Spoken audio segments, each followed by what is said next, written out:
Bueno, sí, la verdad que muy contento. Bueno, para mí lo que tiene menos importancia es el gol. Creo que al final la confianza que me han dado todo este tiempo, tanto el cuerpo técnico como los jugadores, es lo que valoro.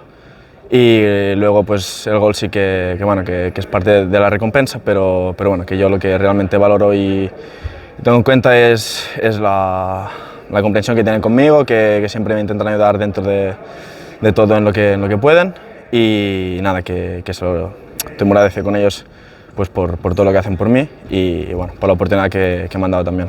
Bueno, la verdad que a medida que el resultado iba subiendo, pues me iba ya haciendo la idea de que igual me tocaba entrar. Y bueno, nada, lo típico que al principio un poquito de nervios, ¿no? Sé un poco que tienes las mariposas en la barriga, como dirían, pero nada, a la medida que vas entrando y cogiendo confianza van desapareciendo un poco los nervios y ya te vas soltando. Pero bueno, sí que un poquito nervioso aquí en la banda, pero eso, que antes de salir mis compañeros me han ayudado mucho, me han dicho que tranquilo, que sin presión, que jugara como yo sé y ya está. Claro, ahora seguir trabajando como hasta ahora, entrenando igual, todo igual y bueno, ya irán saliendo los resultados.